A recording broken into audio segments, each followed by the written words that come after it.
कालच्या पाठामध्ये आपण पतंजली स्तुती, तदनंतर भाष्यकारांची स्तुती केली आणि त्यानंतर ऐतिहासिक दृष्टिकोन पाहिला. पतंजली यांच्या जीवनकालाविषयी, योग दर्शनाच्या काळाविषयी, भाष्यकारांच्या काळाविषयी आपण ऐतिहासिक पार्श्वभूमी पाहिली आणि तदनंतर आपण योग दर्शनाला प्रारंभ केला. बरोबर आहे. तर आता आपण परत काल काहीच झाला नाही असं धरून योगसूत्राला प्रारंभ करू. बाकीचा भाग टाळून आपण योगसूत्र आणि भाष्य इथून आता प्रारंभ करणार आहोत. तर सर्वांनी पाहायचं आहे. सगळ्यांकडे पुस्तक असतील, आज तरी घेऊन बसलेच असतील, कदाचित आज तरी घेऊन बसलेच असतील. घेतले नसतील तर मोबाईल मध्ये सुद्धा पीडीएफ आहे. मोबाईल मधली पीडीएफ प्रिंट सुद्धा काढून घेतली पाहिजे होती, बरं का. मोबाईल मध्ये कसं पाहणार? आपण म्हणलं ना, डोळ्यात गेलेलं डोळ्याने पाहता येत नाही, बरोबर आहे. म्हणून डोळ्याच्या समोर वेगळं पाहिजे. मोबाईल मध्येच कसं सगळं. मग मला पाहायचंय तर ते पाहता येणार, त्याला पाहिलं तर मला नाही. म्हणून मी स्क्रीनवर का घेत नाही, आलं का लक्षात? स्क्रीनवरती घ्यायला का व्हायला, असं वर सरकवायला येतं स्क्रीन शेअर केलं की, परंतु तुम्ही दिसत नाहीत मला तुम्ही दिसत नाहीत. मग स्क्रीन दिसते आणि त्याला बघायचं, तुम्हाला वाटतं ते आम्हाला बघायला लागलं, परंतु मला तुम्ही दिसत नाही. स्क्रीनवरचं ते लिहिलेले चिन्ह दिसतात आणि ते वाचावं लागतं, बरोबर आहे. आणि भारतीय पद्धत सुद्धा ग्रंथ वाचायचीच राहिलेली आहे, बरं का. भारतीय शास्त्र परंपरा, भारतीय विचार हे ग्रंथालाच हे करणारे आहेत, पीडीएफ स्वरूपातला नाही, सॉफ्ट कॉपी नाही, ते नवीन आलेलं आहे, बरं का. मग त्याचे काय आहेत साईड इफेक्ट आहेत. मोबाईलवरती, कॉम्प्युटरवरती, स्क्रीनवरती बघण्याचे डोळ्याला हानिकारक आहे ते, बरं का. हेडफोन लावून ऐकणं कानाला हानिकारक आहे, बरोबर आहे. मग त्यासाठी नाही, तर जे इंद्रिय करणच आहे ते, हे साधन वापरण्यापेक्षा बाह्यकरण आणि अंतःकरण जे निसर्गदत्त आहेत, संध्याताई निसर्गदत्त दिलेले आहेत, त्या करणाचा वापर करा ना, उगाच कशाला. आणि आभासी आपल्याला वापरावं लागले, कशामुळं? आपली काय आहे ते, आपली मजबुरी. त्याला काय शब्द वापरायचो मराठीत? मजबुरीला काय म्हणायचं? नाईलाज. नाईलाज असतं, नाईलाज आहे ते, बरोबर. नाईलाजाने आपण करत आहोत. मग नाईलाज नाही तेवढीच गोष्ट वापरा ना. इलाज असणारी गोष्ट का वापरायची? इलाज आहे त्या गोष्टीचा इलाज का नाही घ्यायचा? नाईलाज का बरं? इथे नाईलाज आहे, अडचणी आहेत, आपल्या व्यवहाराची अडचण आहे आणि बघता येतंय ना. थोडंसं कधी काही नेटवर्कचा प्रॉब्लेम येतो तर ते करता येईल, एवढं सहन करावं लागतं, बरोबर आहे. तर ते आपण असं केलं पाहिजे. बाकी म्हणून प्रिंट घेतली पाहिजे. सांगायचं एवढं तात्पर्य काय आहे, कागदावरच अभ्यास केला पाहिजे. कागदाला आपल्याकडे पोथी बांधण्याची सवय आहे, आलं लक्षात.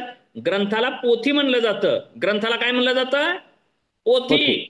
हा, पोथी आहे ते.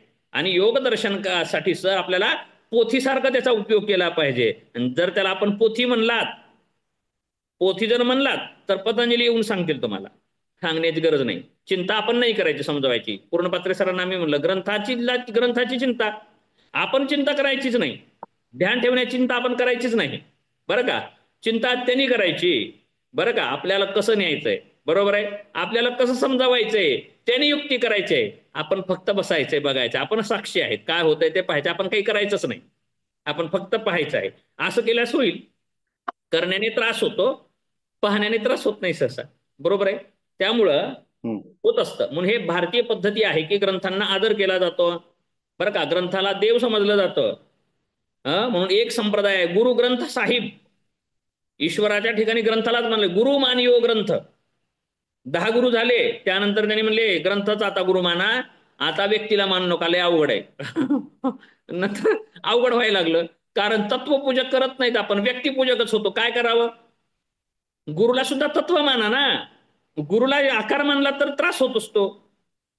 गुरुला तत्व माना. जिथे गुरु तत्व प्रगट होतं ते गुरु आहे. तत्व हे इथून तिथे, तिथून तिथे, तिथून तिथं जात असतं, बरोबर आहे. सोनं आहे, कधी अंगठी बनतं, कधी पाटली बनतं, कधी झुमका बनतं, कधी नाकात जातं, कधी बाईच्या नाकात बसतं जाऊन. परंतु ते त्याला धारण करत नाही. कानात बसतं, तेलकट होऊन कधी बसतं. पण सोनं तत्व तेलाला धारण करत नाही. मळ झाला म्हणतो, सोन्याला मळ लागत नाही, आलं का लक्षात. सोन्याला मळ लागत नाही, तत्वाला मळ लागत नाही, बरं का. तत्वाला मळ लागत नाही, परत ते नाकात बसलेलं, कानाला बसलेलं, कळकट तेलकट, जुनकट, आणखी कसं म्हणू घाण झालेलं सुद्धा ते प्रगट मळकट. तत्वरूपाने आणखी वेगळ्या रूपात येतं. कधी मुकुटमणी म्हणून येतं, परंतु ते मुकुटमणी म्हणून सुद्धा तो राहत नाही, मुकुटाच्या ठिकाणी राहतं बरं का, कधी पायाच्या ठिकाणी राहतं, परंतु त्याचं तत्वपणाला सोडत नाही, ते त्याच्या तत्वपणाला सोडत नाही. तसं तत्वपूजक झालं पाहिजे. आपल्याला तत्वज्ञानातून काय झालं पाहिजे? तत्वपूजक व्हायचं, तत्वपूजक. व्यक्तिपूजक व्हायचं नाही. व्यक्तिपूजक झाल्यानंतर निराशा पदरी पडत असते. व्यक्तिपूजक कधीच व्हायचं नाही, व्यक्तिपूजा करायची नाही, तत्वपूजा केली पाहिजे. आणि ही तत्वपूजाच भारतीय संस्कृतीला मान्य आहे, मूर्तीपूजा नाही. भारतीय धर्म, हिंदू धर्म पद्धती मूर्तीपूजक नव्हे, तत्वपूजक आहे. ठीक आहे, इथपर्यंत आपण पाहून आता आपण पुढे जाऊयात. तर काय सांगत होतो, तर महर्षी पतंजली यांनी योगसूत्राला प्रारंभ केला. तर काही आणखी एक सांगून जातोच, तरी काही पाहिलेत मी असे व्यक्ती म्हणतात ब्राह्मण जसं, किंवा ब्राह्मण नाही, तिघांनी संध्या केली पाहिजे, तिन्ही वर्णांनी संध्या केली पाहिजे बरं का. ब्राह्मण म्हणलं की एकाचेच हे होऊन जाईल, ब्राह्मणाचेच वेद म्हणायला लागले लोक, काय करावं मग, पुन्हा अवघड आहे. मग असं व्हायला लागलं, हिंदू हिंदू म्हणाय, पुन्हा मग काय तर करावं लागतं प्रयत्न. मग तीन वर्णही संध्या करत असतात बरं का, तीन वर्णही शिखासूत्र धारण करत असतात, परंतु ब्राह्मणांनी करावंच लागतं.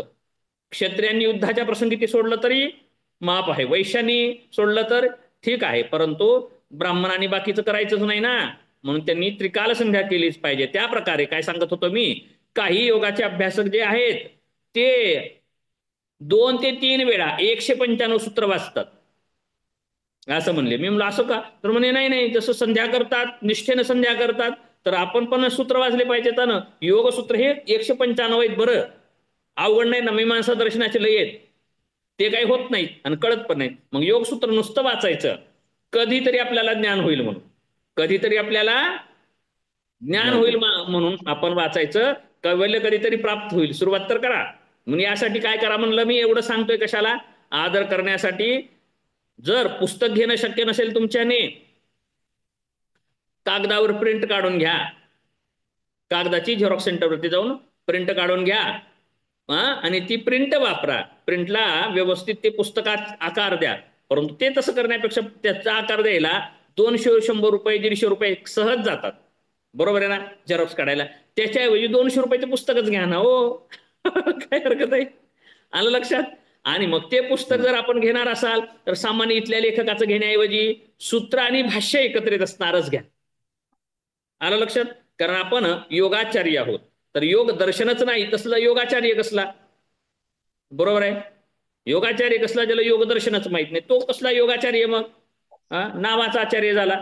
मग ते तसं न होण्यासाठी आपल्याला ग्रंथ प्रत्येकाने घ्यावा हे सांगतोय, कारण आपल्याला तेव्हा शिकवता येणार आहे. आणि तो ग्रंथ सोबतही ठेवावा, शिकवत असताना तो ग्रंथ सोबत ठेवावा. ग्रंथ सोबत बाळगण्याने सुद्धा, ग्रंथाचा आदर करण्याने सुद्धा, ग्रंथाची पूजा करण्याने सुद्धा आपल्याला स्फुरणा होते, हे इतकंच सत्य आहे बरं का. स्फुरणा व्हायला लागते, ज्ञान व्हायला लागतं. म्हणून ज्ञानेश्वरी बद्दल असं म्हणतात बरं का, ज्ञान होय अज्ञानाशी ऐसावर या टिकेसी. ज्ञानोबरांची जी ज्ञानेश्वरी आहे तिला वरदान आहे असं, की ते जे वाचताल, जे वाचतील त्यांना ज्ञान होणारच बरं का. मी असे पाहिलेत काही त्याबाबत ही महात्मे लोक, तर ते आता जसं वाल्या कोळी म्हणतात ना, गुंड होता, किती रांजणं भरले होते हत्या करून, परंतु तो रामनामाने पवित्र झाला. तसं ज्ञानेश्वरी असे काही व्यक्ती आहेत, सांगायचं झालं तर मी पर्सनली कधीतरी सांगेन, ते म्हणायचे मला काहीच कळत नव्हतं म्हणून मी तुम्हाला बोट पारायण पोट पारायण ओठ पारायण म्हणलं होतं बघा, मी त्या महाराजांचं बघून म्हणलं होतं. ते म्हणले मला ज्ञानेश्वरी वाचायत, अडाणी होते, आणखी पहिली दुसरी काहीतरी शिकलेले त्या काळात, खूप वयस्कर, 4 वर्ष झाली ते आता देह सोडला त्याने.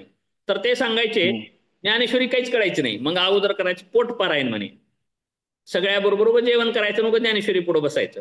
मग कसलं पारायण म्हणले त्यांनी, पोट पारायण. त्यानंतर पुन्हा आले, मग पुन्हा काही कळत नव्हतं, पुन्हा दुसऱ्यांदा प्रगती झाली त्यांची, काही दिवसांनी काय ओठ पारायण सुरू झालं, लोक वाचायला लागले, आपण करायचं कळत नाही काही, उगा ओठ विरोध नाही, खरं सांगतोय. त्यांनी काय केलं, ओठ पारायण केलं पुन्हा, ओठ पारायण केलं. ओठ पारायण केल्यानंतर पुन्हा काय केले, ग्रंथ उगं घ्यायचं, पुढं पान पारायण सुरू केलं पुन्हा. हा, पान पलटलं की वाचतंय बघा, लय जण बसलेले असतात पारायणाला, मग खळकून वाचतं ते, थोडं खडखड खडखड वाचतं ते. पान पलटलं आवाज आला की पान पलटायचं फक्त, परत दुसऱ्याने पान पलटायचं की पान पलटायचं. मग त्यांनी नंतर काय केलं, पान पारायण सुरू केलं. पान पारायणानंतर पुन्हा काय केलं बरं का, पुन्हा बोट पारायण सुरू केलं. बोट पारायण, बोट फिरवायचं पुन्हा सुरू केलं त्यांनी, बोट फिरवायचं उगा अंदाजी, बोट फिरवत जायचे, दुसरे वाचायचे, ऐकायचं उगा बोट फिरवायचं. बोट फिरवत फिरवत मग थोडस वाचायला लागले. थोडं वाचत वाचत आज त्यांनी सांगितले, आणि 60व्या वर्षी मला हे ज्ञानेश्वरीने सुधारवलं म्हटले. बरं का, मी काय केलं नाही असं माहिती नाही म्हणाले. त्यांनी काय सांगायचे, मी काय केलं नाही हे विचारा. वाईट ज्या गोष्टी म्हणतात ते महाराज काय सांगायचे, वाईट ज्या गोष्टी म्हणतात त्या काय केलं नाही म्हणून विचारा मला तुम्ही.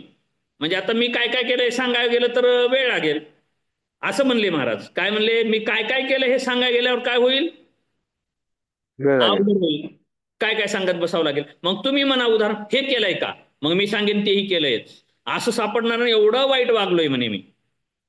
परंतु मग सुधारतो व्यक्ती कधी, लोकांचा एक समज आहे की आता काय वेळ मिळणार आहे, लहानपणातच सवय लागत असते, मोठेपणी सवय लागत नसते, आता काय नाही हे गेलं कामातून, असं नाही होत. तर ते सांगतात 60व्या वर्षी, 60 वर्षानंतर लोक रिटायर होतात, तर 60 वर्षानंतर सुधारलेला मी आहे असे सांगणारे महाराज होते. आणि ते सांगितले हे सत्य आहे, हे खरंय म्हणतात. बरं का, मला काहीच कळत नव्हतं, ते कीर्तन करायला लागले, मग कीर्तनात त्यांनी खूप वेळा सुद्धा सांगितलं. मग खरंच मी पर्सनली सुद्धा विचारलं काय काय केलं, तर त्यांनी अशा अशा लोकांच्या ओळखी सांगितल्या मला. बरं का, मलाही राहत नाही, काय करावं लागलं असलंच आहे ताप. ठीक आहे बरं का. तर आपण आता पातंजली लोकदर्शनाला प्रारंभ करू. पातंजली लोकदर्शनामध्ये पहिलं सूत्र आहे, तुम्ही घेण्यासाठी एवढं सांगितलं बरं का, ग्रंथ घेतला पाहिजे, ग्रंथ समोर ठेवा. एवढ्या रामायण काय झालं, यासाठी आहे, ग्रंथ घ्या. बरं का, जर घेत नसाल तर काही पाहिजे असेल तर मी इथंच सांगतो. मग भिक्षा मागायला खूप येतं म्हणे पूर्णपात्रे सरांना. मग बघा, भिक्षा मागायचं येतं त्यांना, कारण त्यांनी इन्स्टिट्यूट चालवतात. तर म्हणे मी भिकारी मागतच फिरायचंय म्हणे. ते मागत करी आहेत माहीत असावं तुम्हाला, मग मी त्यांना पाठवेन, तुमचा नंबर देईन, मग जर कोणी ग्रंथ घेत नसेल तर सांगा. मग ते पट्टी करून आणून देतील, पैसे जमा करतील. ते स्वतः देत पण नाहीत, मागतात. तसंच ते जनकल्याण आहे ना, निवासी वसतिगृह आणि शाळा, ते तिथे मागायचंच काम करतात. मन बाहेर फिरतात, ते मागायसाठी फिरतात. बरं का, स्वतः घेत नाहीत. मात्र जर तिथलं नारळ जर पडलं, कुडकेसर गेले होते, तिथं जर नारळ पडलं तर ते घरी न्यायचं झालं तर ते काय 50 रुपये ठेवतात आणि घेतात, 20 रुपये घेतात, जे काय किंमत आहे वस्तूची. तर ते घ्यायचं झालं तर ते मोबदला देऊन घेतात. म्हणून तिथे सेवक म्हणूनच राहतात, आणि कर्तव्य म्हणून लोकांसाठी नाही तर आपल्यासाठी करायचं असतं. बरोबर आहे. म्हणून कर्मण्येवा अधिकार असते मा फलेषु कदाचन, परंतु कर्म करण्यासाठी आळस नाही करायला पाहिजे. बरं का, कर्म करण्यासाठी मात्र आळस करू नये असं सांगितलेलं आहे. तर यासाठी पुस्तकं घ्या, योग दर्शनाचं तरी, बाकीचं घ्या अथवा न घ्या. किंवा काय सांगितलं मी काही जणांना, महिन्याला घ्या, महिन्याला 500 रुपये खर्चा, मग नाही 200 रुपये खर्चा. महिन्याला 200 रुपये नसतील तर दर महिन्याला 200 करा आणि एक पुस्तक घ्या. जर पुस्तक जर 1000चं असेल तर काय करा, 200 जमा करा, किंवा मग अगोदर मालकाचं पाकिट मारा, काही हरकत नाही, आणि घ्या. घ्या आणि परत पुन्हा 200 जमा करा, काय हरकत आहे, होतंय तसं, पेशक हे करा. चला आपण विषय सुरू करूयात. सांगायचं तात्पर्य माझं एवढंच आहे की पुस्तक समोर ठेवून बसा, आणि पुस्तकावरती एवढे पण पारायण सांगितलेत कशासाठी हे पण कळून घ्या. एवढ्या पारायणाचे प्रकार सांगितलेत तुम्हाला. फक्त पोट पारायण सोडून, बरं का. इथं पोट पारायण आपल्या कुठं कुठे जेवाय असतं, सप्ताहामध्ये असतंय, इथं पोट पारायण नाही फक्त. त्यामुळं कधीतरी होईल, आपण बघू, पोट पारायणाची व्यवस्था झाली तर मग तेवढं जरी केलं तरी होईल, बरं का. पण पोट पारायण सध्या नाहीये, म्हणून पोट पारायण सोडून बाकीचे पारायण आपण करायचं आहे. तर त्यासाठी बोट पारायणापासून सुरुवात करायची आहे. प्रत्येकाने बोट ठेवायचं आहे, आणि वाचायचं आहे. तुम्हाला संस्कृत पण कळेल आणि तत्वज्ञान पण कळेल. कसं कळत नाही बघूत आपण. ठीक आहे, तर आपण सुरुवात करूयात. हरिओम. सर्वांना नमस्कार. हरिओम. हा, तर पातंजली योगदर्शनातील प्रथम सूत्र आपण आता प्रारंभ करूयात. कोण ठेवायचे सर्वांनी? रेकॉर्डिंग. जी, बरं झालं बरं झालं. चालू आहे, चालू आहे रेकॉर्डिंग. चालू आहे, चालू आहे. Okay okay. चालू आहे. हा, तर प्रथम सूत्र असं आहे, अथ योगानुशासनम. अथ योग अनुशासनम. तर अथ शब्दाचा अर्थ होतो आता. आणि महर्षी पतंजली अथ योगानुशासनम या सूत्रातून काय करतायत, तर योगशास्त्राचा प्रारंभ होत आहे हे दर्शवतात. आता योगशास्त्राच्या अभ्यासाचा प्रारंभ होत आहे अशा प्रकारे सूचित करतात. परंतु ते सूचित करण्यामागे बरं का अथ शब्द आलेला आहे, अथ हे पद आलेलं आहे, योगानुशासन हे सांगितलेलं आहे. मग या अथ योगानुशासनम या पदामध्ये, या शब्दांमध्ये सुद्धा काही रहस्य आहेत, खूप रहस्य आहेत. आणि ते रहस्य सांगण्यासाठी बरं का त्याने विद्यार्थ्यांना सांगितले असतील तत्कालीन परिस्थितीमध्ये.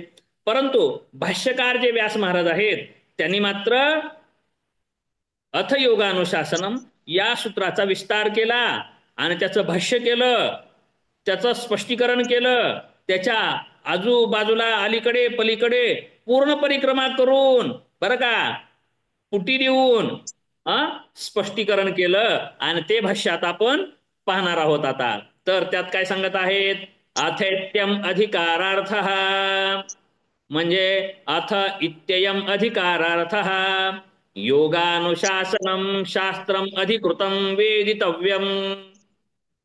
योगः समाधिः स च सार्वभौमश्चित्तस्य धर्मः. क्षिप्तं मूढं विक्षिप्तम् एकाग्रं निरुद्धमिति चित्तभूमयः. तत्र विक्षिप्ते चेतसि विक्षेपोपसर्जनीभूतः समाधिर्न योगपक्षे वर्तते. यस्तु एकाग्रे चेतसि सद्भूतमर्थं प्रद्योतयति क्षिणोति च क्लेशान् कर्मबन्धनानि श्लथयति निरोध अभिमुखं करोति स संप्रज्ञातो योग इत्याख्यायते. स च वितर्कानुगतो विचारानुगत आनंदानुगतो अस्मितानुगत इत्युपरिष्टात् प्रवेदयिष्यामः. सर्ववृत्ति निरोधे त्वत् असंप्रज्ञातः समाधिः. वाचनाचे काही नियम मी टाळतो, संस्कृत वाचनाचे नियम डावलून फोड करतोय कधी कधी, मी समजावं.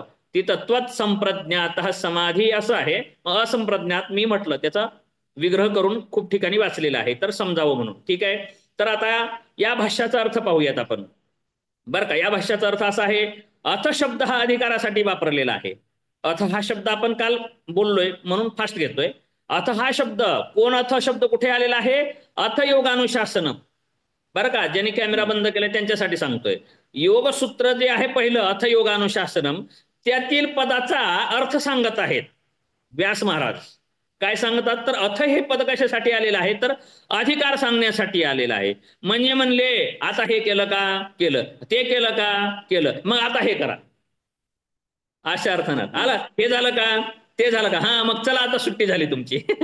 बरोबर आहे, विद्यार्थ्यांना अभ्यास दिलेला आहे. हा, हे लिहून झालं का, हे लिहून झालं का, झालं, हा मग आता सुट्टी झाली तुमची, आता जाऊ शकता. बरोबर आहे. आता शब्द हा उभा येत नाही. मग आता शब्द हा काय आहे, यापूर्वी काहीतरी कथा आहे, यापूर्वी काहीतरी कथा झाली आणि मग हे आता आलं. म्हणून हा पतंजली योगदर्शनातील सूत्रामध्ये नाही कळालं, तर व्यास महाराज सांगतात की हे आता का आलं. अथ हे पद कशासाठी आले, ठोसर सर अथ बर का, आता आता म्हणतोय म्हणजे कसं, अथ शब्दाचा अर्थ आता होतो, आता होतो. हा, अथ हे संस्कृत शब्द आहे, पद आहे, त्याचा मराठीत अर्थ होतो आता. मग आपण आता व्यवहारामध्ये कसं घेतो, आता काही हरकत नाही आमची, पण अगोदर हरकत होती, मग होती. आता काही हरकत नाही. आता शब्द उभं येत नाही म्हणजे काहीतरी मनासारखं झालंय, म्हणजे पात्रता मिळालेली आहे. बरं का, पात्रता मिळालेली आहे. पात्रता म्हणजेच काय आहे? तो अधिकार आहे. पात्रता म्हणजेच काय म्हणतो त्याला आपण? अधिकार. म्हणून व्यासजी काय सांगतात? अथेत्यम अधिकारार्थ. अथ हे पद अधिकारवाचक आहे, अधिकार सांगणार आहे, हे स्पष्ट केलं. ठीक आहे, मग एवढं कळालं बाबा, अथ कळालं. आता परत आता काय सांगावं लागेल? अथ या पदाने तुम्ही आरंभ केला, आणि अथ हा शब्द कशाचा दर्शक आहे? आरंभ दर्शक आहे. आणखी शब्द कसा आहे? आरंभ दर्शक आहे. आरंभ बाकीच्या दर्शक. दर्शनकारांनी जसं घेतलं तसं आरंभ केला. आता म्हणजे बरोबर. सुरुवात केली. आता आपण सुरुवात करू, म्हणजे सुरुवात सांगितली. आज सुरुवात पण सांगतोय. ठीक आहे, सुरुवात केली. अहो पण कशाची सुरुवात केली? सुरुवात कशाची केली? शास्त्राची सुरुवात केली. शास्त्राची सुरुवात केली. त्या शास्त्राचं नाव काय आहे? त्या शास्त्राचं नाव काय आहे? तर योगानुशासनम शास्त्रम अधिकृतम वेदितव्यम. म्हणजे योगानुशासन नामक शास्त्राचा आरंभ केला जात आहे, असं सुद्धा सांगितलं. शास्त्र कसं आहे? योगानुशासन. अनुशासन म्हणजे शिस्त. अनुशासन हे स्वयंशिस्त असतं. दुसऱ्याकडून असतो ते काय असतं? दंडक असतो. शिस्त नाही, दुसऱ्याकडूनच नाहीये. अनुशासन. अनुशासन. अनुशब्द आणखी वाचक आहे. अनुशब्द अगोदर, बरं का? अनुसंधान. संधान म्हणजे निशाणा. अगोदर कोणीतरी निशाणा लावलेला आहे, त्यावरतीच निशाणा लावणे. कोणीतरी निशाणा लावले, याचं नाव अनुसंधान. अनुशासन. आता अनुष्ठान. अनुष्ठान त्याच्यात स्थान शब्दाचा अर्थ स्थान. अगोदर त्या स्थानावरती कोणीतरी साधना केलेली आहे, आणि तेच स्थान परत याने अनुष्ठान. अनुष्ठान, बर का? अनुशब्द असा आहे. तर मग हे अनुशासन, कोणीतरी हे अनुशासनाचा, या शासनाचा स्वयंशासन असं म्हणूयात आपण. स्वयंशासनाद्वारे कोणीतरी या शास्त्राच्या ध्येयाप्रत पोचलेला आहे. अगोदर आपण एकटे पोहोचणार नाही आहोत. अगोदर अनेक पोहोचलेले आहेत. अनेक अनु याच तात्पर्य आहे. आणि हे काय केलेलं आहे? शासनाद्वारे, या शिस्तीद्वारे, या आचरणाद्वारे, या साधनेद्वारे कशाला पोहोचलेले? निश्चित ध्येयावर. आणखी कळालं नाही आपल्याला. काय ध्येय कळालेलं नाही, मग आपण उल्लेख करणार नाही. काय ध्येय आपल्याला कळालं नाही, त्या ध्येयाप्रत पोहोचलेलं आहे. तर ते इथून कसलं? योगानुशासनम नावाचं शास्त्र आहे. ठीक आहे, जास्त विस्तार नको करायला.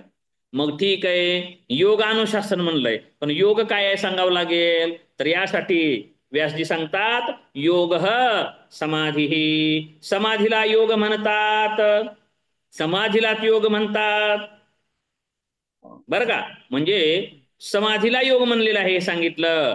मिळण्याला, भेटण्याला योग म्हणलेलं नाही असं सांगितलं. ठीक आहे, समाधी काय पाहावं लागेल. आणि ती समाधी चित्ताच्या सर्व भूमीमध्ये राहणारा धर्म आहे.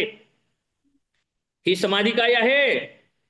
चित्ताच्या सर्व भूमीमध्ये राहणारा धर्म आहे. आणि धर्म शब्दाचा अर्थ माहितीये? गुण. गुण आहे, आणि गुणीला तो गुण असतो. म्हणजे चित्ताच्या भूमीमधील तो धर्म आहे. ठीक आहे, कळालं. पुढे आता संस्कृत न वाचता पुढेच वाचतो. ठीक आहे, धर्म आहे. आता चित्ताच्या भूमी कोणकोणत्या आहेत? मग असा प्रश्न येतो. प्रत्येक भूमीमधील धर्म म्हणल्यानंतर आता काय येतो? भूमी कोणकोणत्या आहेत बाबा ते सांगा. मग सांगायला लागतात. चित्ताच्या भूमी आहेत क्षिप्त, मूढ, विक्षिप्त, एकाग्र, निरुद्ध, अशा या नावाच्या 5 प्रकारच्या भूमी आहेत. या भूमीपैकी विक्षिप्त भूमी असणाऱ्या चित्ताची समाधी विक्षेपामुळे गौण असल्या कारणाने समाधी होते, परंतु ती गौण आहे, म्हणून ती योगाच्या प्रकारात येत नाही. जी चित्ताची समाधी एकाग्र भूमीमध्ये असणाऱ्या चित्तात असते तिलाच काय म्हणलं जातं? योग म्हणलं जातं. विद्यमान पदार्थाला यथार्थ रूपात जाणते, बरं का? एकाग्र योगा यस्त्वे एकाग्रे चेतसी सद्भूतमर्थम, याचा अर्थ आहे बरं का? प्रद्योतयति क्षिणोती च क्लेशान कर्मबंधनानि श्लथयति निरोध अभिमुखम करोति संप्रज्ञातो योग इत्याख्यायते. बरं काय? हे अर्थ सांगता येतात. काय सांगितलं आहे? मात्र एकाग्र भूमीमधील समाधी योग संज्ञेला प्राप्त होते, योग व्याख्येला प्राप्त होऊ शकते. का? तर ही समाधी एकाग्र भूमीत असणाऱ्या चित्तात असते. विद्यमान पदार्थाला यथार्थ रूपात प्रकाशित करते ही समाधी. क्लेशांना क्षीण करते. क्लेश पाहिलेत आपण, आणखी परत पुढे पाहूयात आपण. क्लेशांना क्षीण करते. कर्मबंधन आपण तत्वज्ञानामध्ये पाहिलेत, बरोबर आहे. म्हणून इथे कर्मबंधन काय नाही, शब्दाने अर्थ कळून घ्या. कर्मबंधनांना शिथिल करते आणि असंप्रज्ञात समाधीला प्रत्यक्ष आणते, समोर आणते. म्हणून ही काय समाधी, एकाग्र भूमीमधील समाधी ही सुद्धा योग संज्ञेला प्राप्त होते. ती समाधी सुद्धा श्रेष्ठ आहे, समाधी पण आहे आणि ती योग सुद्धा आहे. आलं लक्षात. पुढे सांगतात आता ही समाधी कळाली. काय कळालं आपल्याला, एकाग्र चित्तातील समाधी ही योग संज्ञेला प्राप्त होते. आणि त्या समाधीचं लक्षण पण सांगितलं. काय काय लक्षण आहे, यथार्थ रूपाला दाखवणारी आहे, प्रकाशित करणारी आहे, क्लेशांना क्षीण करणारी आहे, कर्मबंधनांना शिथिल करणारी आहे आणि असंप्रज्ञात समाधीला अभिमुख करणारी, समोर आणणारी आहे. कोणती समाधी, संप्रज्ञात समाधी. संप्रज्ञात समाधी. कोणत्या भूमीमध्ये होणारी समाधी, ही संप्रज्ञात समाधी. कोणत्या भूमीमध्ये होते, एकाग्र आणि निरुद्ध. एकाग्र भूमीमध्ये होते. निरुद्ध नाही, निरुद्ध पुढे पाहायचंय. निरुद्ध मधली संप्रज्ञात होते. हा, एकाग्र भूमीमध्ये होती. 5 भूमी पण पाहिल्या त्यापैकी. हा, पुढके सर लक्ष देऊन ऐकायचंय. आता सगळे सूत्र पूर्ण करायचे आपल्याला, एकही पद न सोडता करायचे आपल्याला. व्यासभाष्य असं सगळेच सूत्र करायचे. त्यामुळं उपस्थित राहा तुम्ही. तुमचं योगदर्शनामध्ये रस पहिल्या सेमिस्टर पासून पाहिलंय मी. योगदर्शनामध्ये रस आहे आणि ज्यांचा रस नाही त्यांना पण रस निर्माण करू. जर रस निर्माण नाही झाला तर माझी चूक आहे. ठीक आहे, आपण रस निर्माण करू. ठीक आहे. तर काय पाहत होतो आपण, अशी समाधी, ह्याचं लक्षणही कळालं आपल्याला. एका एका गोष्टीचा पण विस्तार केलेला आहे. गुणही कळाले, कशाचे, लक्षणही कळाले, लक्षण कळलं.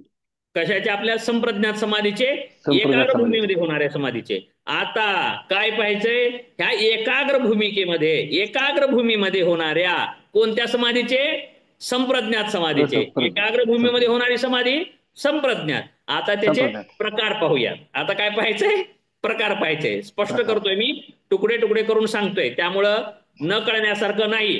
ज्यांनी कॅमेरा चालू केला नाही त्यांना आम्हाला कळत नाही असं म्हणावयाचं नाही, बरं का. त्यांनी असं म्हणायचं नाही, कारण मी सांगतोय. मग तुम्ही बोला, कळत नसेल तर मी सुधारणा करेन, सांगण्याचा प्रयत्न वेगळा काहीतरी करेन. ठीक आहे. तर कुठपर्यंत आलतो, तर त्या संप्रज्ञात समाधीचे 4 प्रकार आहेत. ते कोणकोणते आहेत मग, तर ते प्रकार आहेत 4. कोणकोणते, वितर्कानुगत, विचारानुगत, आनंदानुगत आणि अस्मितानुगत.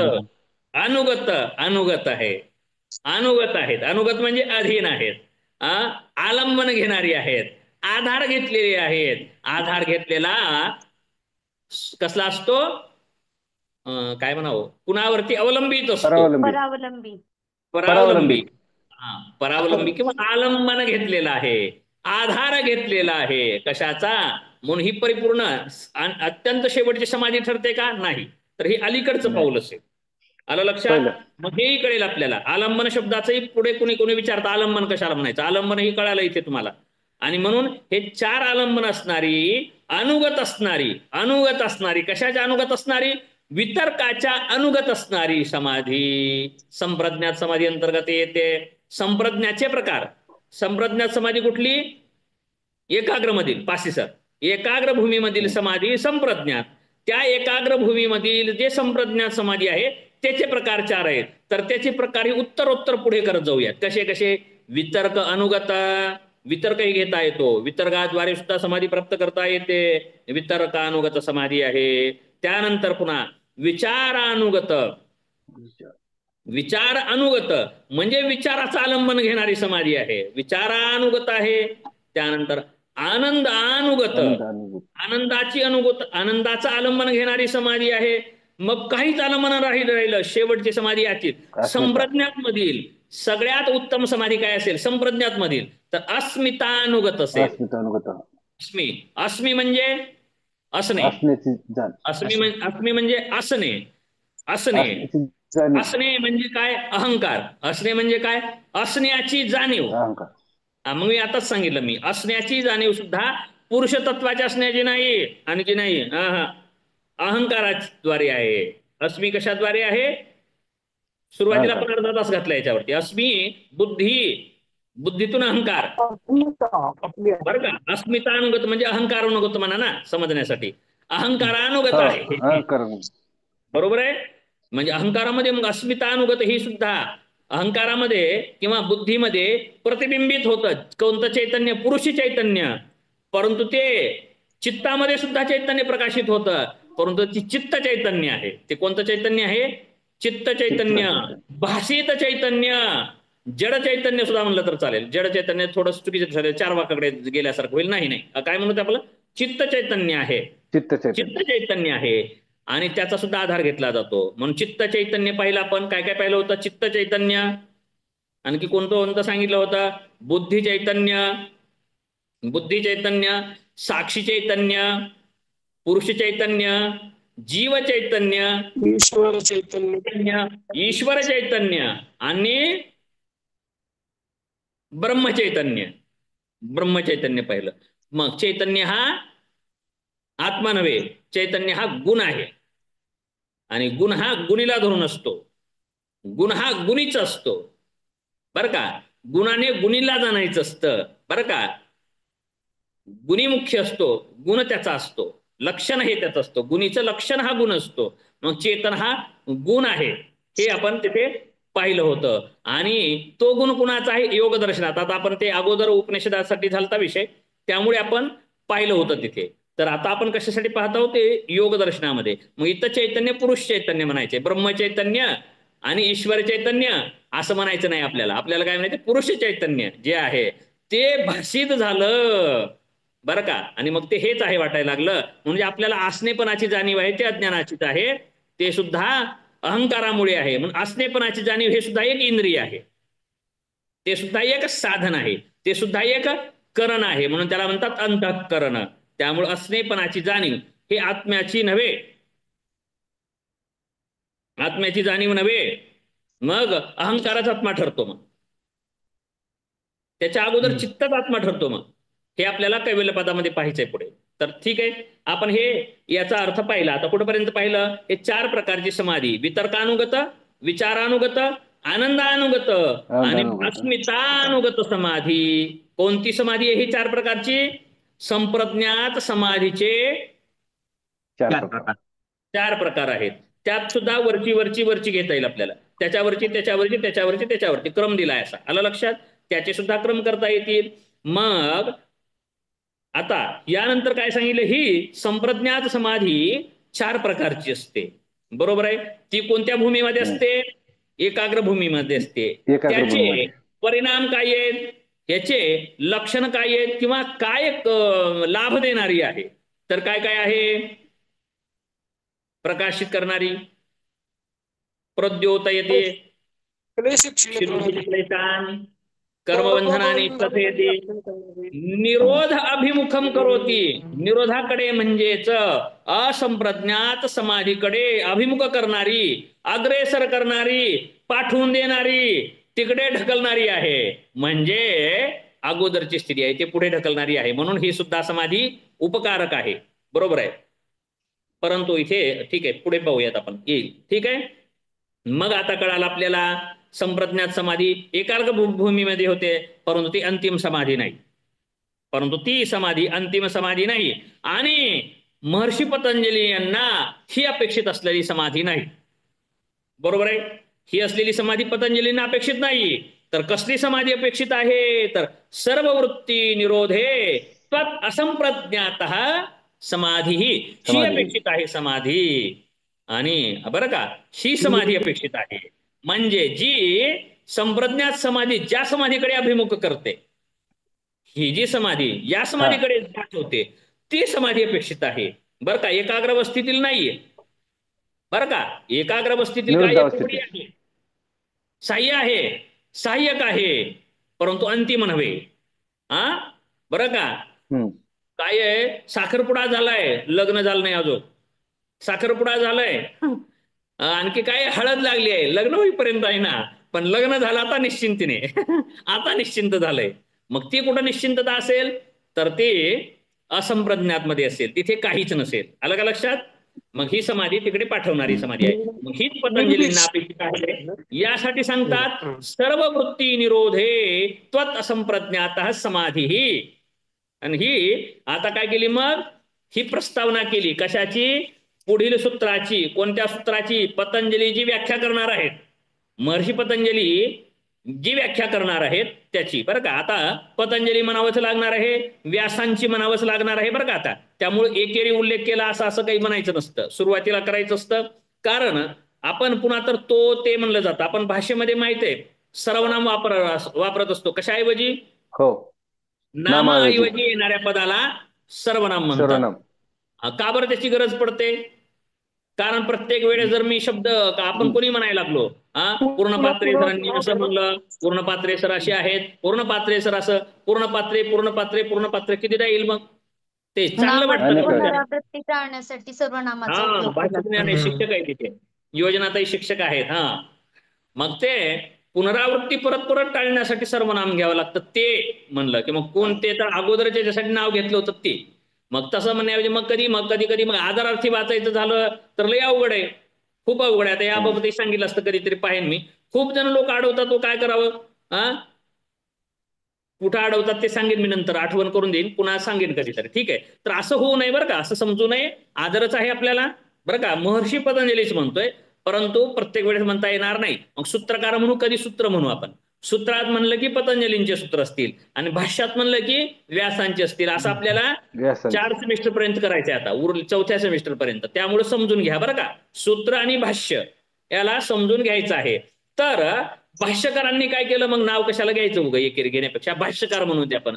भाष्यकारांनी सूत्रकारांच्या सूत्राचं काय केलं? प्रस्तावना केली. इथं पण ढकलून दिले पुढं बरं का, तिथून पुढे ढकलले सूत्रात. संगती लावली. संगती कशी लावली? म्हणजे पतंजली आता पुढे जे सांगणार आहेत, काय सांगणार आहेत? इथं काय सांगितलं? सर्व वृत्ती निरोधे. शब्दप्रयोग काय आहे व्यास भाष्यामध्ये? सर्व वृत्ती निरोधे. सर्व वृत्ती निरोधे त्वत असंप्रज्ञात समाधी. म्हणजे सर्व वृत्ती निरोध रूप जी समाधी आहे तिचं नाव असंप्रज्ञात आहे. अलग लक्षात? म्हणजे वृत्ती निरोध कुठे येणार आहे? आतापर्यंत आले का कुठे? सूत्रात आले का कुठल्या? अथयोगानुशासनम एवढं सूत्र झालंय. सूत्र कोणतं झालंय? अथयोगानुशासनम झाले. वृत्ती पण झालं नाही, निरोध पण झालं नाही, सर्व तर शब्दच नव्हता. मग इथे प्रस्तावना केली पुढच्या. तर आता पुढील सूत्र पाहायचंय आपण, पुढील सूत्रावरती बोट ठेवायचं आहे. मग आता या योगाचे लक्षण सांगण्याच्या हेतूने सूत्र तयार केलेलं आहे. कसलं लक्षण? सर्व वृत्ती निरोधे रूपी, सर्व वृत्ती निरोध रूपी जी असंप्रज्ञात समाधी आहे, सर्व वृत्ती निरोध रूप जी असंप्रज्ञात समाधी आहे, ते लक्षण योजनाताई तुम्ही पण असता, जागृत असता. फक्त कॅमेराचा तुमचा काही प्रॉब्लेम असेल समजून घेऊ आम्ही, पण असं बोलत जावा मध्ये. ठीक आहे? सर्व वृत्ती निरोध रूपी जी सांगितले, कुठं? व्यासांनी सांगितले, ती समाधी पतंजलींना अपेक्षित आहे, हे सांगा. आता या दुसऱ्या सूत्रात जे पतंजली सांगत आहे ती समाधीचं स्वरूप पुढे सांगितलं. आता योग दर्शनातील दुसरं सूत्र पाहायचं आहे. योगश्चित्त वृत्ते निरोधः, योगश्चित्त वृत्ती निरोधः, योगः चित्त वृत्ती निरोधः. एवढेच पद तिथे. काय? योग, चित्त वृत्ती आणि निरोध 4 आलेले. योग म्हणजे चित्त वृत्तीचा निरोध होय. कसल्या चित्तवृत्तीचा? तर अगोदर सांगितलं सर्व वृत्ती निरोधे. सर्व वृत्ती निरोध रूपी असंप्रज्ञात समाधीची व्याख्या आहे. पतंजलीने जी सांगितली ती नुसते चित्तवृत्ती निरोध सांगायची नाही, सर्व वृत्ती निरोध रूपी जी असंप्रज्ञात समाधी आहे, ती असंप्रज्ञात समाधी कुठे आहे?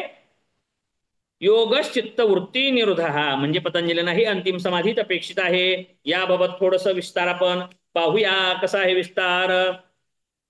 तर व्यासभाष्य पाहायचंय. आता व्यासभाष्यावरती बोट ठेवायचं आहे. सर्व शब्दा ग्रहणात संप्रज्ञातो अपि योग इत्याख्यायते. चित्तम हि प्रवृत्ती स्थितिशीलत्वा त्रिगुणम प्रख्यारूपम हि चित्तसत्वम रजस्तमोभ्याम संसृष्टम ऐश्वर्य विषयम प्रियम भवति तदेव तमसानुविद्धम अज्ञानान् अवैराग्या अनैश्वर्योपगम भवति तदेव प्रक्षीणं मोहावरणं सर्वतः प्रद्योतमानम् अनुविद्धं रजो मात्रया धर्म ज्ञान वैराग्ये ऐश्वर्योपगम भवति। त्यानंतर तदेव म्हणजे तदेव रजोलेशमलापेतं स्वरूप प्रतिष्ठं सत्वपुरुषा अन्यथा बरं का सत्वपुरुष अन्यता ख्यातिमात्रं धर्ममेध ध्यानोपगम भवति तत्परं प्रसंख्यानमित्याचक्षते ध्यायिनः चितिशक्तिरपरिणामी अन्य प्रतिसंक्रमा दर्शित विषया शुद्धा च अनंता च सत्वगुणात्मिका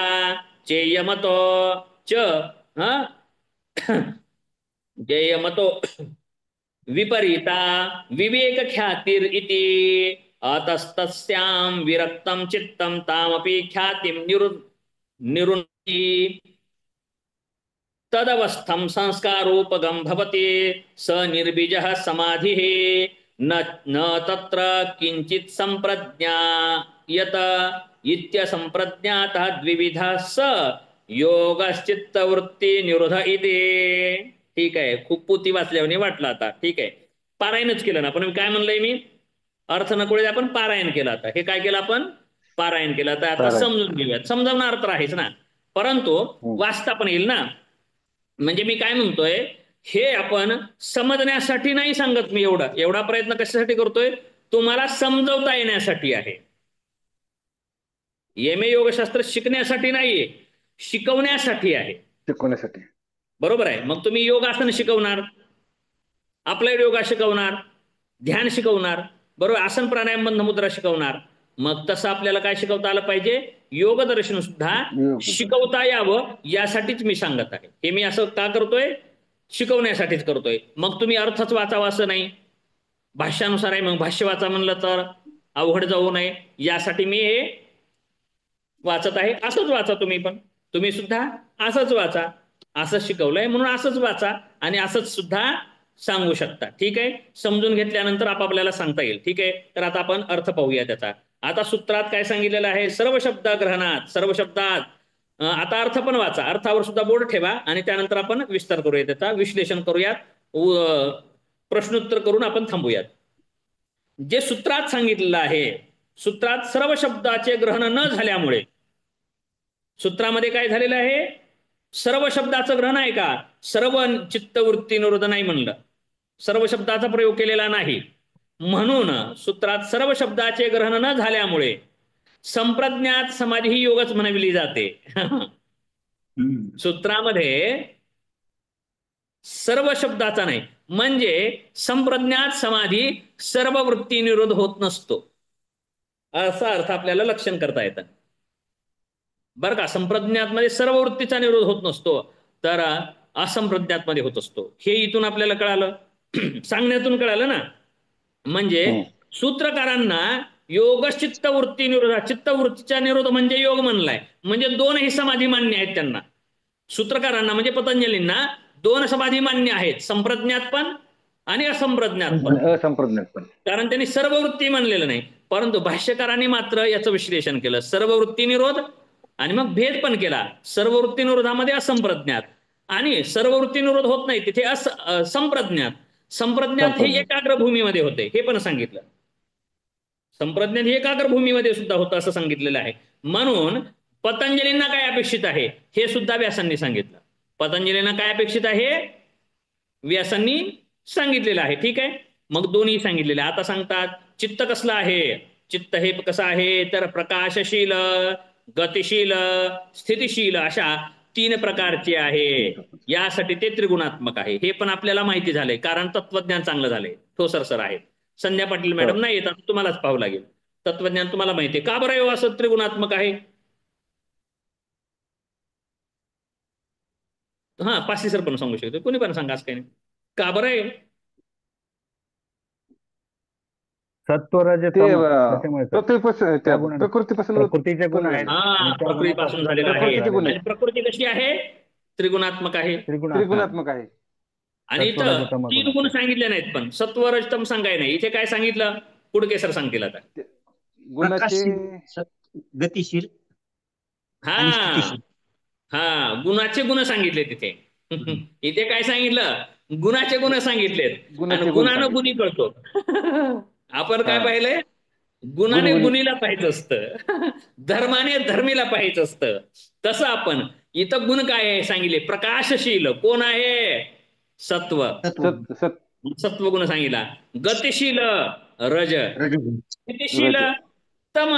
तम. बरोबर आहे. मग चित्त कसं आहे? प्रकाशशील, प्रकाशशील आहे. गतिशील आणि गतिशील आहे. स्थितिशील आहे. स्थितिशील मग आहे. कधी कधी चित्त जड व्हायला लागतं तमाच्या प्रभावाने. कधी कधी चित्त चंचल व्हायला लागतं रजाच्या चंचल होतं. प्रभावाने. कधी कधी चित्त प्रकाशशील व्हायला लागतं, ध्यानात मग्न व्हायला लागतं, स्वरूपामध्ये प्रतिष्ठित व्हायला लागतो, चैतन्यासारखं भाषित व्हायला लागतं. चैतन्यासारखं चैतन्य नसतं बरं का चित्त. चेतन नाही, आपण कैवल्यपदात पाहिजे आपल्याला पुढे. चैतन्य नसतो पण भाषित व्हायला लागतं. कारण का? तर त्यातील तम आणि रज निघून गेलेत किंवा शिथिल झाले. प्रभाव कमी मग झाला. शिथिल म्हणजे कसं होतं? पारदर्शक होतं. पारदर्शक म्हणजे पलीकडचं दाखवतं. आणि पलीकडं काय आहे? बुद्धी आहे. बुद्धीमध्ये प्रकाशित कोण झालंय? प्रकाश कुणाचा अहंकार. पडलाय? प्रतिबिंब कुणाचं पडलंय? आत्म्याचं. पुरुषाचं. आता इथे पुरुष पुरुषाचं. आत्मा बरोबर आहे. आत्मा बरोबर आहे. आपण काय म्हणणार आहोत? पुरुष आहेत ना आपण. पुरुषाचं. पुरुष आणि प्रकृती आहे. हा. तर पुरुषाचं चैतन्य पडलेलं आहे. त्यामुळं दाखवायला लागतं ना ते. मग सत्वगुण आधिक्य व्हायला लागतो. त्यावेळेस तो व्यक्ती कुठे व्हायला लागतो? ज्ञानाकडे, ऐश्वर्याकडे व्हायला लागतो. निरुद्धतेकडे अग्रेसर व्हायला लागतं चित्त. म्हणजे असं का व्हायला लागतं? मला असं का वाटायला लागलं वाटतं? बरोबर आहे. मग ते चित्ताचा गुण आहे ना. कारण चित्ताला त्याच्या आईचे गुण येणारच आहेत ना. मग कधी आईचे हे गुण प्रगट होतात, कधी आईचे ते गुण प्रगट होतात. मग ते कधी स्थितिशील, प्रकाशशील, गतिशील पण होतं. बरोबर आहे. स्थिती, हो. प्रकाश आणि गती. स्थिती, गती आणि प्रकाश हे 3 येणार आहेत खूप ठिकाणी. तर ते आपल्याला गुण कळायला पाहिजे तिथे, बरं का. आपल्याला ते गुण आहेत हे कळायला पाहिजे. गुणगुणी माहिती आपल्याला. गुण आणि गुणी माहितीला आहे. ठीक आहे. हे गुण हे आपल्याला सांगितले गेलेले आहे. आता प्रकाशशील चित्त, सत्व, रज व तमस यांच्याशी संबद्ध होऊन काय करायला लागतं? ऐश्वर्य व विषय याचे इच्छुक असते. आताच बोललो ना मी. ज्ञान आणि ऐश्वर्य विषयाशी इच्छुक असतं. ज्ञानाचा विषय व्हायला लागतं चित्त कधी? सत्व रज तम याच्याशी संबंध होऊन, ऐश्वर्याने विषयाशी संबंध होऊन व्हायला लागतं.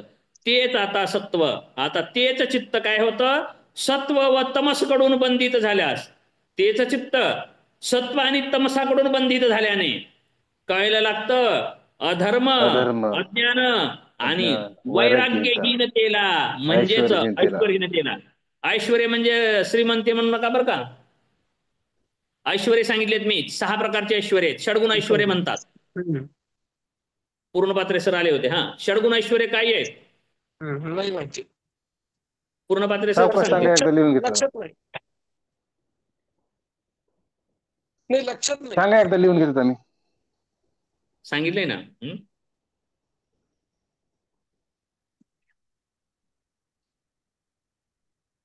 लिहून घेतलंय. उद्या थोडस बुद्धीला घर्षण होऊ द्या. अर्धा सेकंद किंवा परत हो. ऐश्वर्य. ठीक आहे. असो, इथेपर्यंत पाहू. ऐश्वर्य, ऐश्वर्यामध्ये एक वैराग्य येतं. आता तर कळेल.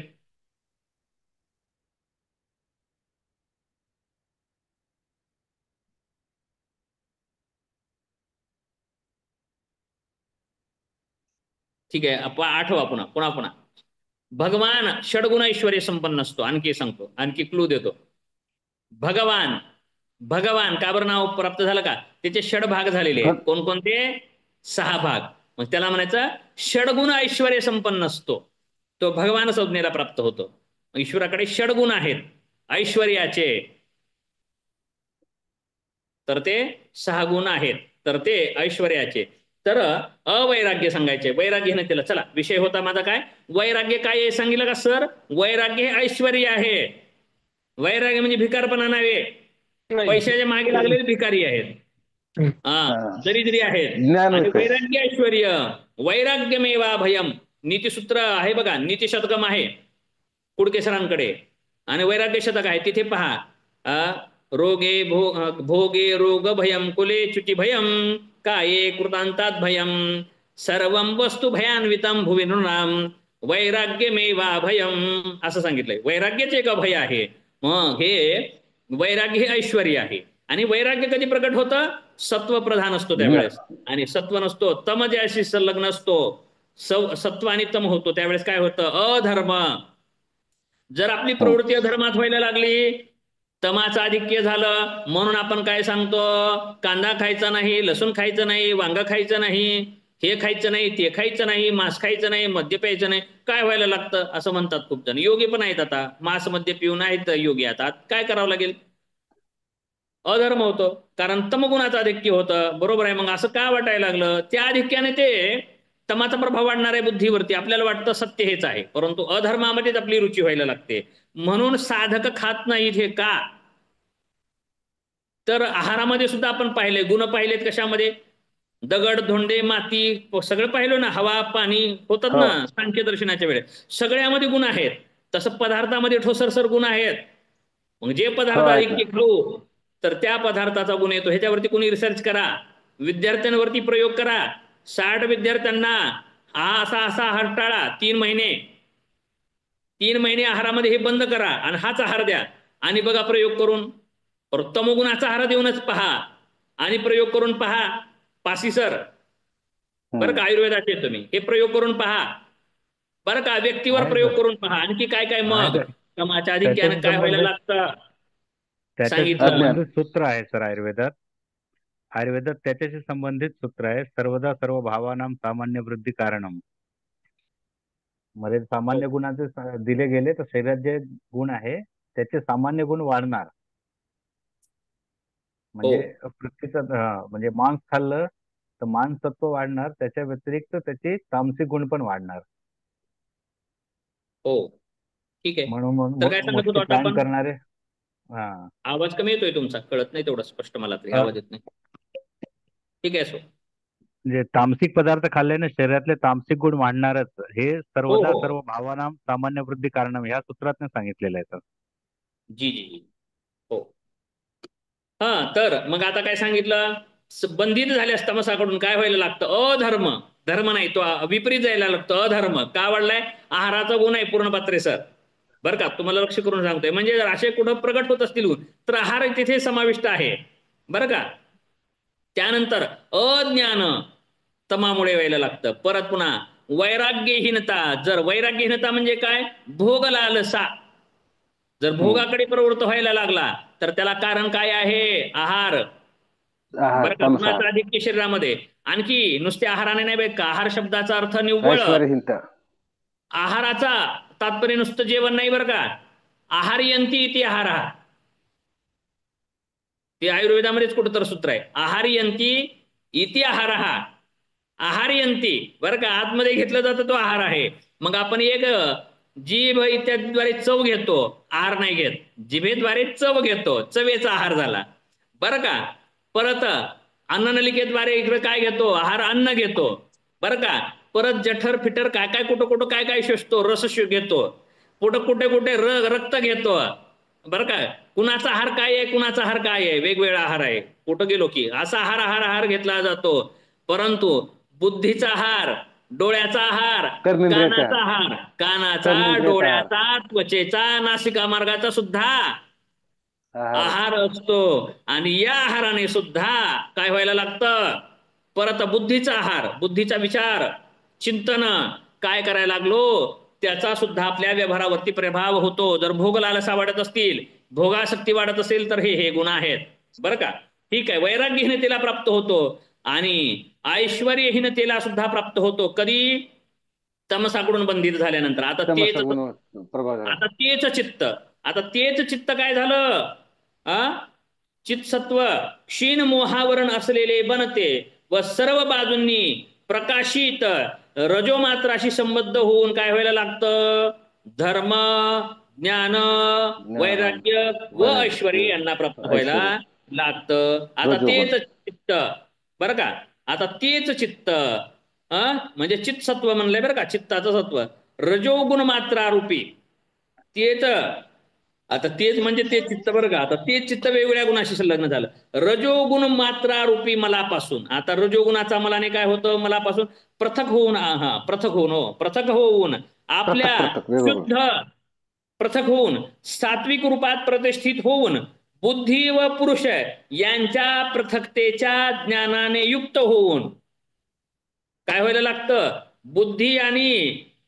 पुरुषाच्या पृथकतेचं ज्ञान. पुरुष म्हणजे माहित आहे, पुरुष प्रकृती, पुरुष वेगळा आहे आणि बुद्धी वेगळा आहे ह्याचं ज्ञान व्हायला लागतं. अलीकडे मी जे म्हणत होतो अहंकार ते नाही मी, अरे बुद्धी आहे का मग, नाही नाही बुद्धी पण मी नाही. बुद्धीमध्ये जी चैतन्य भाषित व्हायला लागलं ते प्रतिभासित आहे, भासमान आहे. पुरुष भिन्न आहे, मी भिन्न आहे. मी जे बुद्धीपर्यंत मी मी मी मी म्हणत आलो होतो हे नाही, हे कळायला लागतं कधी, रजाचं मल तमाचा मल प्रतिष्ठित झाल्यानंतर. मग अशा ज्ञानाने युक्त होऊन काय व्हायला लागतं, असं ज्ञान झालं. आता काय व्हायला लागतं, असं ज्ञान झाल्याच्या नंतर काय व्हायला लागतं, याला धर्ममेध समाधीची प्राप्ती होते. कशाची प्राप्ती होते, धर्ममेध समाधीची प्राप्ती होते. योगी लोक त्याला धर्ममेध समाधिनिष्ठ चित्ताला काय म्हणतात, परमप्रसंख्यान म्हणतात. आता परमप्रसंख्यान हे जर टिपा आली तर परमप्रसंख्यान कशाला म्हणायचं, धर्ममेध समाधीला म्हणायचं. धर्म आणि मेध, मेध म्हणजे बुद्धी, धर्म म्हणजे गुण, आलं लक्षात, बुद्धीचा गुण, धर्ममेध समाधी अशी बरं का, धर्ममेध समाधी. आणि त्यालाच काय म्हणलेलं आहे, परमप्रसंख्यान. परम प्रसंख्या, संख्यान म्हणजे इथं बी संख्या म्हणायचं का नाही, प्रकर्षेण ज्ञान. प्र म्हणजे बरं का, परम प्रसंख्यान, परम प्र म्हणजे प्रकर्षाने, संख्यान संख्य, सम्यक ख्यायते. सम्यक ख्यायते म्हणजे बुद्धी आणि पुरुषाच्या वेगळेपणाचं ज्ञान. पात्रे सर, पूर्ण पात्रे सर, बुद्धी आणि पुरुषाच्या वेगळेपणाचं ज्ञान कसं झालं, ज्ञान झालं प्रकर्षाने झालं. म्हणून याला काय म्हणलं, या धर्मवेदालाच काय म्हणलं, परमप्रसंख्यान म्हटलेलं आहे. आता इथे काय व्हायला लागतं, बरं काय मग लक्षण, ठीक आहे तुम्ही सांगितलात. आता हे सूत्रात आहे, भाष्यात आहे बरं का हे सगळं. आता जर मी परत भाष्य वाचायला लागलो संस्कृतचं तर आणखी बोर व्हायला लागेल, म्हणून वाचणार नाही मी. आता तुम्ही बघून घ्यायचंय ते. आता काय सांगितलं मग, आता या ठिकाणी कसं व्हायला लागतं, मग काय स्वरूप असतं, कधी, धर्ममेध समाधीच्या वेळेत. धर्ममेध समाधीलाच काय म्हणतात, परमप्रसंख्यान. परमप्रसंख्यान जी समाधी आहे, जी असंप्रज्ञात समाधी आहे किंवा धर्ममेध समाधी आहे, त्यावेळेसची स्थिती काय होते, काय लक्षण असतं, तर ते आता सांगत आहेत. काय असतं, चेतन पुरुष परिणामरहित, चितिशक्ती परिणाम प्रतिसंक्रमणा दर्शित विषया शुद्धाचानंताच सत्वगुणात्मिका आहे बघा तिथे वर्णन, भाष्यामध्ये ते वर्णन आहे, ते तुम्ही वाचून घ्यायचंय परत. काय सांगितलं, त्यावेळेस चेतन पुरुष कसा असतो, चेतन पुरुष परिणामरहित, आणखी कसा असतो, निर्लेप. निर्लेप, लेप म्हणजे लेप बर का, दगडाच्या मूर्तीवरती शेंदूर लावलेला असतो, शेंदूर लावलेला असतो. आता काय करावं, 9:30 तर वाजलेत, ह्याविषयी एक सुचली गोष्ट सांगली, दृष्टांत सुचलाय असं. लेप कशाला म्हणतात, लेप माहितीये, मग काही काही मंदिरामध्ये असं झालं, मोठं मंदिर बांधलं आणि लेप एवढा एवढा एवढा एवढा साचला, 2000 वर्ष झालं. मग ते लेप काढायचा की विधी असतो बरं का. मग लेप काढला, लेप काढला काढला काढला तर मध्ये काय सापडलं माहितीये का, काय सापडलं, दिवा. दिवा. मग आता कसं करायचं म्हणे, आणि याचं मंदिर एवढं बांधलं, या देवाचं एवढं मंदिर बांधलं, मोठं मोठं मोठं मंदिर झालं, आणि आमचे कुळाचार म्हणला लोकांनी, कुळ नियम पाळायला लागले, त्यासाठी लोक बोकडं कापायला लागले, यासाठी लोक घाबरत होते या देवाला. आणि हे कळालं की हे देव नव्हता बाबा. मग हे कोण केली कधीतरी चूक झालेली आहे. मग खरं ज्ञान कळालं, लेप झाला. मग लेप काढला की निर्लेप काय आहे ते खरं कळायला लागतं. बरं का? मग असं झालं तर सप्तशृंगीच्या बद्दलही मी गेल्या वर्षी सांगितलंय कुणाला तरी, कधीतरी पाहूत आपण. सप्तशृंगी देवीचा 2000 वर्षानंतर लेप काढला होता बरं का, 3.5 शक्तिपीठापैकी एक. तर ते काय घटना घडली आणि सगळे बोंबाबोंब झाली लोकांची. पुन्हा खूप आक्षेप झाले, काही नाही त्या भानगडीत. पुन्हा आपण कधीतरी पाहू, कधीतरी विषय काढू, तिथे पाहूयात आपण. तर असं होतं. मग निर्लेप, उगा एका शब्दाने पण मला ना आता उगाच कुठं जायचा. लेप सांगायचे. लेप केला की काय होतं, असं अज्ञान होतं. आणि लेप झाला की लेपावर लेप, लेपावर लेप, लेपावर लेप, लेप लावत गेलो आणि मूळ स्वरूप गेलं काही बाजूलाच, खरं स्वरूपच कळणं गेलं. मग काय करावं लागेल, निर्लेप. म्हणजे लेप काढणं म्हणजे निर्लेप होणे. म्हणजे या चेतन पुरुषावरती लेप कशाचा झालाय माहितीये का, संस्कारांचा, अविद्या. बुद्धी अविद्या, इत्यादींच्या संस्कारांचा. संमिश्रणाने रहित होणे म्हणजे निर्लेप होय. तर विषयांचा दृष्टा बनायला लागतो तो, विषयाचा भोगी व्हायला लागत नाही. परत शुद्ध पवित्र नाशरहित असतो. चेतन पुरुष कसा असतो मग यावेळेस, धर्ममेध समाधीच्या वेळेस, म्हणजेच परमप्रसंख्यानाच्या वेळेस कसा असतो हा चेतन पुरुष, परिणामरहित, निर्लेप, परत विषयांचा दृष्टा, भोगता असत नाही तो. कुडके सर, तो भोगता असत नाही. तो कसा असतो, दृष्टा व्हायला लागतो. त्यानंतर तो पवित्र म्हणजेच नाशरहित असतो. म्हणून सत्वगुणात्मिका ही विवेक ख्याती ही जी आहे, काय आहे, आता जी धर्ममेधाच्या वेळेस काय झालंय, सत्वगुणात्मिका. आता इथे काय झालंय, सत्वाचं आधिक्य झालेलं आहे खूप. सत्वगुणात्मिका हिचंच नाव आहे विवेक ख्याती. हिचंच नाव आहे चितिशक्ती. बरोबर जीवाच्या विरुद्ध स्वभावाची असते. या विवेक ख्यातीपासून विरक्त झालेले चित्त. आता हे पण कैवल्य पादाशिवाय कळणार नाही, इथं अवघड आहे. दुधगावकर सर असते तर त्यांना तेवढं कळालं असतं. इथं काय म्हणायचंय दुधगावकर सरांना, कारण ज्यांचं कैवल्यपाद झालंय त्यांना कळेल. मात्र काय म्हणायचंय यांना, आता ही जी विवेक ख्याती आहे, आता काय झाली, ही विवेक ख्याती आहे इथे. कसली ख्याती, विवेक ख्याती. विवेक ख्याती म्हणजे कसली ख्याती, पुरुष ख्याती. पुरुष ख्यातीमध्ये काय कळायला लागलं, चेतन पुरुष परिणाम रहित, निर्लेप, दृष्टा, शुद्ध, नाशरहित झालं.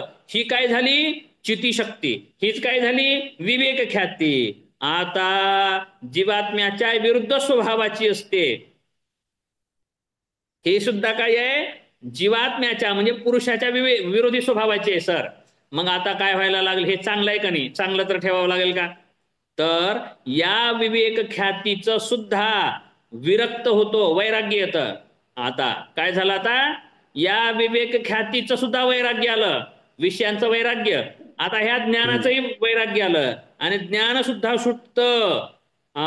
मग विरक्त झालेले चित्त तिलाही रोखते. आता चित्त किती विरक्त झालं माहितीये, आता ज्या विवेक ख्यातीनं पुरुषाचं ज्ञान घडवून दिली, आता त्याला त्या विवेक ख्यातीचं सुद्धा वैराग्य आलं.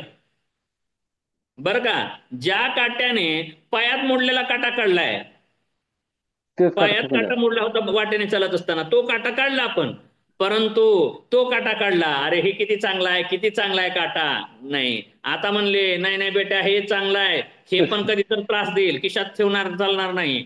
मग आता ह्याचा सुद्धा टाकायची इच्छा झाली, ज्ञानाला सुद्धा टाकायचं आहे. आलं लक्षात, ज्ञान गिळोनी गावा गोविंद का. ज्ञानोबा काय सांगतात, ज्ञान सुद्धा गिळलं पाहिजे म्हणे. ज्ञान सुद्धा संपलं ना, म्हणजे ज्ञानाचं काम संपलं तिथे, त्याने पुढची ना. आता ज्ञानाचंही काम संपलं. हे कैवल्य पादात कळणार आहे बरं का कुडके सर, हे कैवल्य पादात कळणार आहे. आणखी स्पष्टता आपण पाहू. इथे फक्त काय सांगितलं, मग आता हे विवेक ख्याती चांगली, विवेक ख्यातीनं सगळं कळालं, परंतु ह्या विवेक ख्यातीचंच वैराग्य उत्पन्न झालं. मग तीच अवस्था प्राप्त झालेले चित्त कसलं असतं, संस्कार मात्र उरलेलं असतं. आता चित्त कसं उरलेलं आहे, चित्तच उरलं नाही. आता चित्त उरलेलं नाही हे पण इथे सांगता येणार नाही, हे सुद्धा कैवल्य पदात पाहिजे आपल्याला. चित्तच उरलं नाही बरं का इथं, आता चित्तच उरलं नाही, चित्त सुद्धा उरलं नाही, म्हणून आता संस्कार मात्र उरलेली आहे. मग अशा स्थितीत असते. आता हे स्थिती काय असते, आता अशी स्थिती झालेली आहे. ह्याच्यावर सुद्धा विवेक ख्याती उत्पन्न झालेली आहे. आता तीच समाधी होय, कसली? तीच निर्बीज समाधी होय. निर्बीज समाधी. त्याच समाधीला म्हणलंय निर्बीज समाधी, म्हणजे तिथं ज्ञान पण नाही बरं का, तिथे ज्ञान सुद्धा नाही. आपण पुढे फक्त पाहूया. संस्कार राहिले आता. तिथे संस्कार उरलेले आहेत अगोदरचे, परंतु पुढचे संस्कार पण घडत नाहीत, क्रिया पण घडत नाही, अकर्म आहे तिथे आता, असं कैवल्यपदात सांगितलं जाणार आहे. कारण संस्कार अशा पण योग्यांचं सुटले कर्म पाहिजेत ना. कैवल्यपदात त्याच्याकडून कर्म घडत नाही हा बरं का, उरलेले संस्कार मात्र नष्ट केले जातात. आणि त्याच समाधीचं नाव आहे निर्बीज. निर्बीज, बीज म्हणजे ज्याला बीजातून उत्पन्न करण्याची क्षमता आहे त्याला म्हणायचं बीज. आणि जे निर्बीज झालेलं आहे आता ते वापरू शकत नाही. कशाला वापरू शकत नाही? कर्माला उत्पन्न करत नाही, कर्माला पण त्यातून फलाला उत्पन्न करत नाही, फल जन्म मरणाला देत नाही, म्हणून याला कसली म्हणायचे? निर्बीज समाधी म्हणायचं. मग हे ज्या वेळेस विवेक ख्यातीचं वैराग्य येतं त्यावेळेस निर्बीज समाधी होते कुडकेसर. असंप्रज्ञात समाधी कधी होते? ज्या वेळेस या ज्ञानाचं सुद्धा वैराग्य यायला लागतं, ज्ञान सुद्धा त्यागलं जातं, म्हणजे चित्तच नष्ट होतं. चित्तवृत्ती निरोध नाही हो, चित्तच नष्ट झालं ना आता, चित्तच राहिलं नाही, कशाच काय आहे? वृत्ती बी नाही, काहीच नाही आता, काहीच राहिलं नाही, असं आहे. त्यावेळेस निर्बीज समाधी व्हायला लागते. चित्त उरलेलं आहे, मात्र कसलं उरलेलं होतं? संस्कार मात्र उरलेला आहे, संस्काराने उरलेलं आहे. चित्त फक्त उरलंय, संस्काराने उरलेलं आहे. चित्त कसलं उरलंय? संस्कार मात्राने उरलेलं आहे, बीज रूपाने उरलेलं नाही. परंतु चित्त पुढील जन्मात द्यायला लागतं, कर्म घडवायला लागतं. परंतु चित्त हे निर्बीज झालेलं आहे. आता बीज उत्पन्न करू शकत नाही, कर्म निर्माण करू शकत नाही, अशी स्थितीला म्हणलंय निर्बीज समाधी. आता त्या अवस्थेत संप्रज्ञात स्थितीमध्ये ज्ञात असलेल्या, अहो हे सगळं कैवल्यपदात सांगितलं जाणार आहे. म्हणून भाष्यकारांनी खूप योग्य केलंय बरं का. अगोदर संगती लावली, मग भाष्यांचं भाष्य लक्षात ठेवा चौथ्या पदापर्यंत. चौथ्या सेमिस्टरला जे कैवल्यपद आहे तिथपर्यंत हे लक्षात ठेवायचे आपल्याला. म्हणून मी खूप विस्तार केलाय, 2 दिवस हेच सांगितलं मी. काल पण इथपर्यंत चालू होतो, आज सुद्धा इथपर्यंत चालू, बरं का. खूप स्पष्ट केलंय, खूप व्यवस्थित केलंय बरं का ठोसर सर. त्यामुळे हे विसरायचं नाही, परत परत वाचायचं आहे. आता काय सांगत आहेत मग? आता या अवस्थेत संप्रज्ञात स्थितीमध्ये, आता ही कसली समाधी? असंप्रज्ञात. ही कसली समाधी आहे? निर्बीज झालेली आहे. ही कसली आहे? परमप्रसंख्यान आहे. ही कसली आहे? धर्ममेध आहे, बरं का. आणि बौद्ध दर्शनाच्या प्रकरणामध्ये मी धर्ममेध समाधी सांगितली होती. कोण सांगेल? हे फक्त मला अपेक्षित आहे संध्याताईंकडून. संध्याताई इथे सांगू शकल्या असत्या, दुधगावकर सरही कदाचित सांगितले असते, पण नाही येत ते सर. सगळेजण होते पण नाही सांगू शकत. तर तिथे सांगितलंय बोधिसत्वामध्ये धर्ममेध समाधी प्राप्त असणारा बोधिसत्व अवस्थेला प्राप्त होतो. आधी निर्माण प्राप्त असतं 3ऱ्या-4थ्या भूमीला. 10 भूमी सांगितल्या तिथे. म्हणजे जे बोधिसत्व प्राप्त होतात पासी सर, बोधिसत्व म्हणजे महात्मा बुद्ध जन्माला येतात ते बोधिसत्व. निर्माण प्राप्त झालं म्हणजे मुक्त झाला, आणि बोधिसत्व परत परत जगाचा उद्धार करण्यासाठी येतो. तर धर्ममेध समाधीला प्राप्त झालेला असतो. मग हा धर्ममेध समाधी कळाली, मग हा योगी त्या अवस्थेला प्राप्त झालेला आहे. आता एवढा मोठा झालेला योगी आता, ठीक आहे. पण संस्कार शिल्लक आहेत. हो, अजून संस्कार आहेत. संस्कार शेष निर्बीज मध्ये सांगितलं होतं. आता काय व्हायला लागतं या अवस्थेमध्ये पण, आता असंप्रज्ञात संस्कार पण शेष नाही राहत आता, बरं का. असंप्रज्ञात समाधी स्थितीमध्ये असंप्रज्ञात समाधी स्थितीमध्ये, संप्रज्ञात स्थितीमध्ये ज्ञात असलेल्या पदार्थांचे परिज्ञान होत नाही. संप्रज्ञाची 4 प्रकारची समाधी, तिथे ज्ञान होतं. त्यावेळेस जे ज्ञान झालेल्या पदार्थाचं ते ज्ञान पण नष्ट झालेलं असतं. कधी? असंप्रज्ञात समाधीमध्ये ते ज्ञान सुद्धा उरत नाही. आता पुढे सांगतात अशा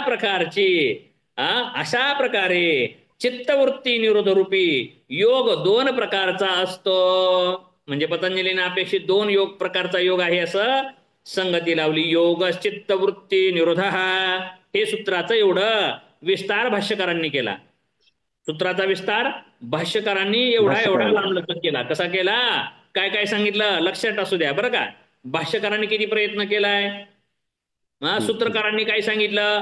अथ योगानुशासनम योजनाताई, आणि दुसरं सूत्र काय सांगितलं? योग चित्तवृत्ती निरोधा.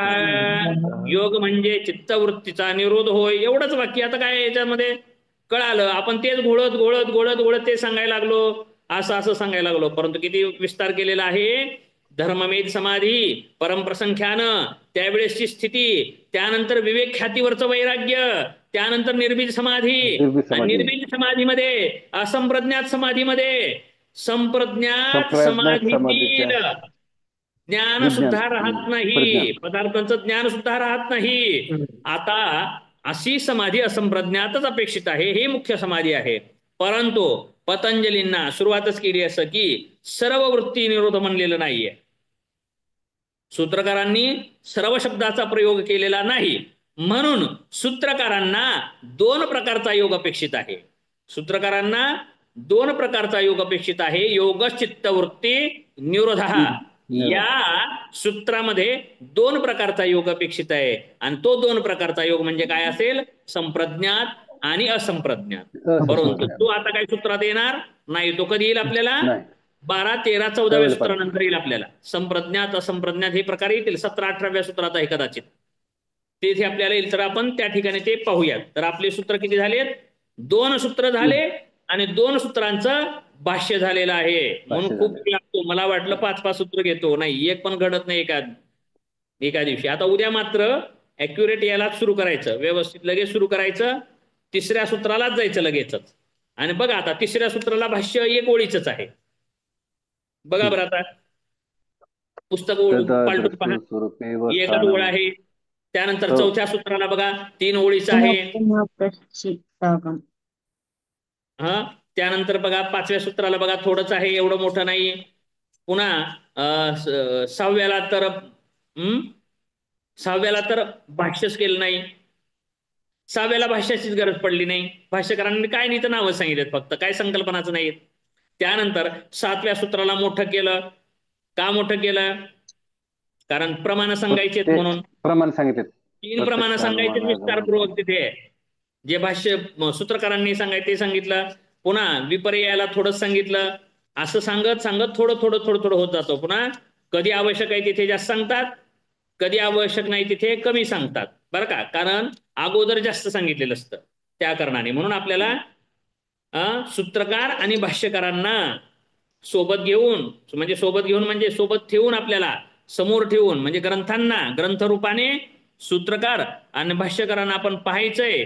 त्यांच्या साथीने सहकार्यानेच आपण योग दर्शनाला पुढे पुढे पुढे पुढे जाणार आहोत. तर सर्वांनी उपस्थित राहावं. काही विचारायचं असेल तर विचारू शकतात. तरी 15 जण उपस्थित राहिलेले आहेत. 15 जण म्हणजे 2 सोडून 1 जण तर दुलगावकर सर आहेत 15 मध्ये. पण म्हणजे 2 सोडून म्हणजे 13 जणांचा संयम आहे इथपर्यंत थांबण्याचा. 13 जण इथपर्यंत थांबलेत, कसे कासनं थांबलेत. काही विचारायचं असेल तर विचारू शकता 1 मिनिटामध्ये, नाहीतर आपण थांबूयात 1 मिनिटात. कदाचित काही प्रश्न असू शकतो, ते उत्तर देणार नाही बरं का, घाबरू नका. प्रश्न विचारलेल्याचं उत्तर देणार नाही. पण मी जर आता विचारलं तरी उद्या विचारा फक्त. कारण आताच्या आता सुचलेला असतो, पुन्हा सुचत नाही. काही नाही. ठीक आहे, काही नाही. आपण थांबूयात. हरिओम. हा बोला. सर, प्रश्न नाहीये, पण कालचा व्हिडिओ तुम्ही युट्यूबवर टाकलाय का?